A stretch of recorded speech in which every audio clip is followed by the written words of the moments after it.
Bonjour, Laetitia Lévy. Bienvenue, je suis heureuse de vous retrouver. J'ai envie d'aborder les peurs aujourd'hui. Il y a un bouquin qui m'a inspiré pour une citation. Ce livre s'appelle « Avoir le courage de ne pas être aimé ».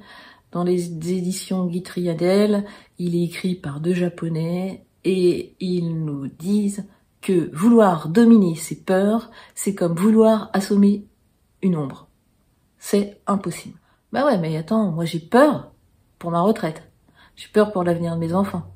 J'ai peur simplement de... Là, en ce moment, j'ai peur de notre avenir économique. J'ai peur de ne pas savoir quoi lui dire demain à mon rendez-vous. J'ai peur de mon avenir professionnel. J'ai peur financièrement. Et j'ai peur de pas être à la hauteur. J'ai peur de lui faire mal. J'ai peur de le décevoir, etc., etc. Et vouloir dominer ses peurs, c'est comme vouloir assommer une ombre. Pourquoi? Alors regardez comment ça fonctionne en fait. Regardez le mental, qu'est-ce qu'il fait avec nos peurs? Il veut nous tirer de là, absolument.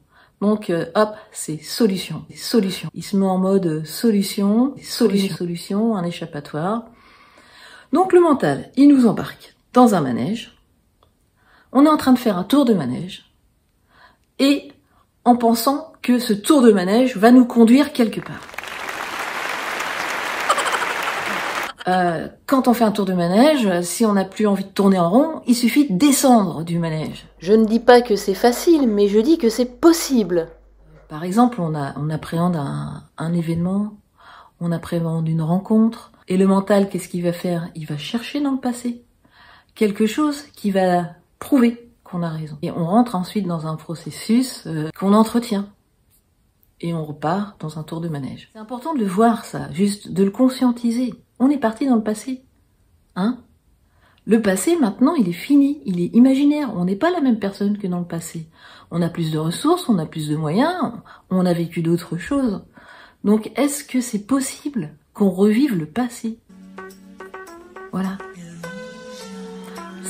C'est juste des éléments comme ça à voir. Et le futur qui est si angoissant, si prégnant.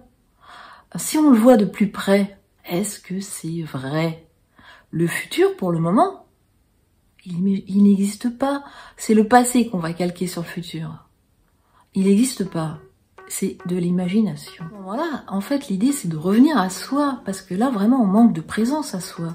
On est dans le passé, on est dans le futur. On peut être que mal. On est dans les comparaisons, on est dans des suppositions. On ne peut être que mal. Donc, l'idée, c'est de revenir vraiment vers soi. Regardez la différence. Regardez ce qui se passe dans votre corps, dans votre esprit quand vous faites ça. C'est tout. Moi, je vous demande pas de me croire, hein, mais de le voir, de le faire, de le pratiquer, d'en prendre conscience. C'est comme ça pour tout, quoi. On part dans de l'irrationnel, on part dans de l'imagination. Que l'on soit dans le passé ou dans le futur, ou dans les comparaisons, ou dans les jugements, on n'est pas avec soi. Et c'est à cet endroit-là qu'on a besoin d'être. C'est très juste, d'être. On a besoin de nous-mêmes, on a besoin de soi à ce moment-là. Et notre mental, il nous embarque dans un tour de manège. Est-ce que ça nous conduit quelque part? Non. Stop, descendons du manège et allons se rencontrer. N'hésitez pas à vous faire aider, à vous faire soutenir. Merci beaucoup pour votre attention, je vous souhaite tout le meilleur. À bientôt. Prenez soin de vous. Vous êtes la personne la plus importante. Ciao.